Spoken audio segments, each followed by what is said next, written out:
My name is Selena DeVries and I'm a registered dietitian, and this is a recipe for Gluten-Free Canada. So today we are making pizza toast, and this is the ultimate family-friendly meal in a hurry.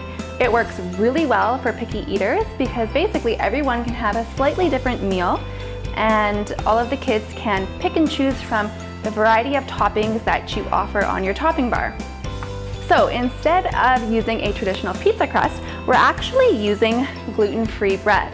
Now, when you're looking for a healthy gluten-free bread, you're wanting to aim for a minimum of 2 grams of fiber per slice because a lot of gluten-free breads can tend to be low in fiber. So that's just one little label reading trick that you can use when you're looking for a great gluten-free bread. So the first thing we're going to do is we're going to take our bread. We're going to make 2 different varieties. The first one is a very traditional, family-friendly ham and pineapple pizza. So the first thing we're going to do is just top it with a little bit of tomato sauce.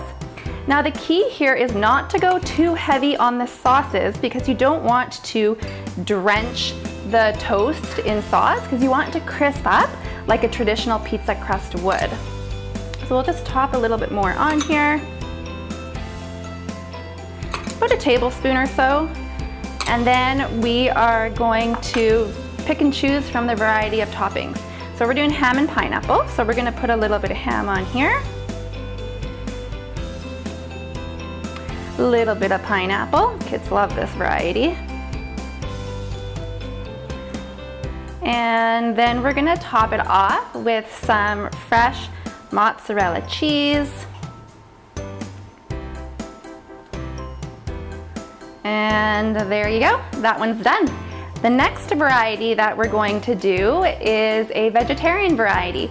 And we're going to use our topping, instead of tomato sauce, we're going to use pesto, which is super flavorful. Adds a ton of flavor. So we'll go ahead with about a tablespoon or so of pesto. Again, go easy on the sauce. And then instead of ham, we're actually going to use beans. So cannellini beans, super high in fiber.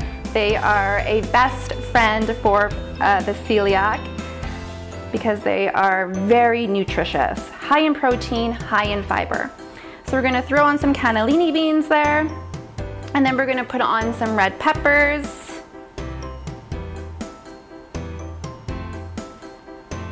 And then we are going to put on some mozzarella cheese. Now you can actually totally play around with this and make this vegan as well if you were to use a vegan cheese.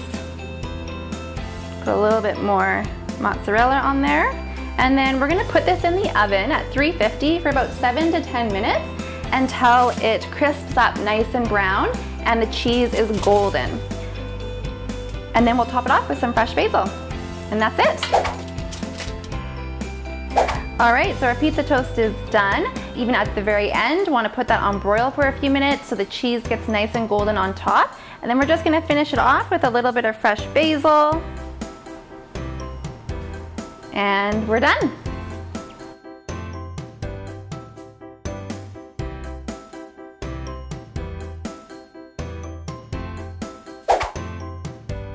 So if you've been newly diagnosed with celiac disease, there's some things you definitely need to know. And today we're going to talk about cross-contamination in the kitchen. So some of the first things you need to do to switch out some of the things that might be contaminated with tiny little particles of gluten would be anything made out of wood or plastic. As well as those beautiful pans that might be scratched, you probably want to go out and buy a new pan. Also with cutting boards, if you want to share that cutting board with somebody who's still eating gluten in your house, just put some wax paper on there.